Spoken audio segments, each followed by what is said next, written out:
बिस्मिल्लाहिर्रहमानिर्रहीम, अस्सलाम वालेकुम। कैसे हैं आप सब।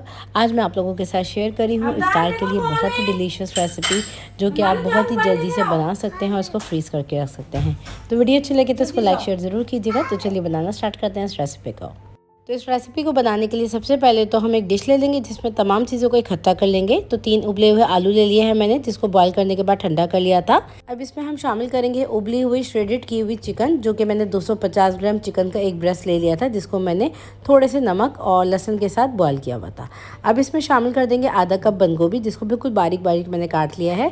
इसके अलावा 2 अदद अंडे जाएंगे इसके अंदर, जिसको मैंने ग्रेटर की मदद से ग्रेट कर लिया था।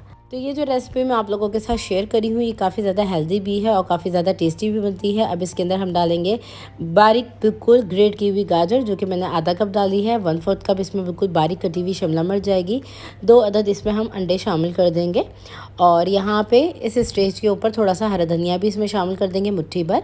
तो ये बिल्कुल बारीक काट के मैंने हरा धनिया डाल दिया है। अब हम इसमें शामिल करेंगे 2 अदद ब्रेड के स्लाइसेस, जिसको मैंने कट कर लिया था और रफली मैंने काट के डाल दिया है छोटे छोटे से क्यूब्स में। तो यहाँ पे हम आलूओं को हल्का हल्का सा मैश कर लेंगे इस तरह से पहले।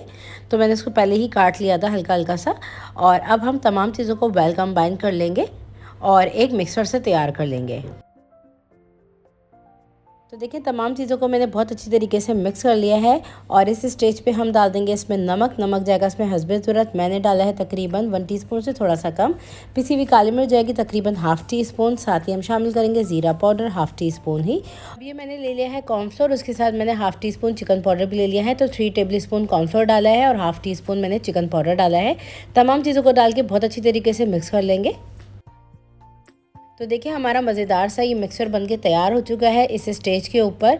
अब हम इसके छोटे छोटे से कटलेट्स बना लेंगे, जो कि आप ओवल साइज़ के बना सकते हैं, सर्कल बना सकते हैं। तो देखिए मैंने इस तरह के कुछ ओवल साइज़ में बनाए हैं और यहाँ पे मैंने बाकी बना के तैयार कर लिए हैं। अब बना लेंगे हम इसकी कोटिंग बहुत ही क्रिस्पी बनेगी। तो बहुत ही एक्स्ट्रा क्रिस्पी कोटिंग बनाने के लिए आपको चाहिए होगा cornflour 1/4 cup, rice flour 1/4 cup, cornflour के साथ ही मैंने लिया है मैदा 1/4 कप ही। नमक शामिल करेंगे ½ टीस्पून, पेपरिका पाउडर ले लें या पिसी हुई लाल मिर्चों का पाउडर ले लें 1/4 टीस्पून, काली मिर्च का पाउडर 1/4 टीस्पून। तो ये थे कुछ इंग्रेडिएंट्स जो कि एक्स्ट्रा क्रिस्पी कोटिंग बनाने के लिए हम एक स्लरी से तैयार करेंगे। अगर आपके पास चावल का आटा ना हो या कॉर्नफ्लोर का आटा ना हो तो आप सिर्फ मैदे से इस रेसिपी को बना सकते हैं। तो तमाम चीज़ों को वेल कंबाइन कर लेंगे, मिक्स कर लेंगे सभी चीज़ों को। तो ड्राई इंग्रेडिएंट्स को अच्छी तरीके से मिक्स कर लिया है। अब इसमें थोड़ा थोड़ा करके पानी डालेंगे।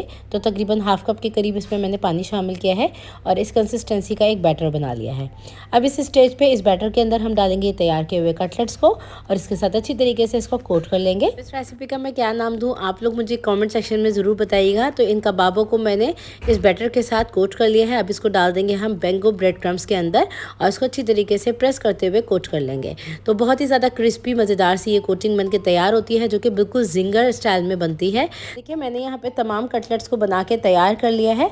अब आ जाते हैं नेक्स्ट स्टेप की तरफ। नेक्स्ट स्टेप में मैंने यहाँ पे तेल को गरम कर लिया है। मीडियम गरम हमारा तेल है, जिसके अंदर हम कटलेट्स को फ्राई कर लेंगे। तो तकरीबन 1 मिनट डालने के बाद इसको बिल्कुल भी नहीं हिलाना आपने। और जब 1 मिनट गुजर गया है तो हम इसको फ्लिप कर रहे हैं। अब हम बस इसको अलट पलट करते जाएंगे और इनको हम फ्राई कर लेंगे जब तक ये स्लाइटली गोल्डन नहीं हो जाते। तो लीजिए हमारे ये मज़ेदार से फ्राई हो चुके हैं कटलेट। जो हमारे कटलेट्स फ्राई होते जा रहे हैं बस इसको निकालते जा रहे हैं हम। तो आप इसको सर्व कीजिए ग्रीन चटनी के साथ। इसको आप सर्व कर सकते हैं केचप के साथ, जो कि काफ़ी ज़्यादा क्रिस्पी बनते हैं। तो लीजिए हमारे मज़ेदार से ये कटलेट्स रेडी हो गए हैं। आप लोग भी इस रमज़ान में इसको ज़रूर बना के फ्रीज़ कीजिए और ट्राई करने के बाद इसका फीडबैक लाजमी शेयर कीजिए। रेसिपी वीडियो आप लोगों से कैसी बनी। तो रेसिपी को कर दीजिएगा लाइक और शेयर, और आप लोगों ने मेरी इस रेसिपी को कहाँ से वॉच किया है अपनी प्रेजेंस ज़रूर दीजिएगा। नेक्स्ट रेसिपी वीडियो तक के लिए टेक केयर, अल्लाह।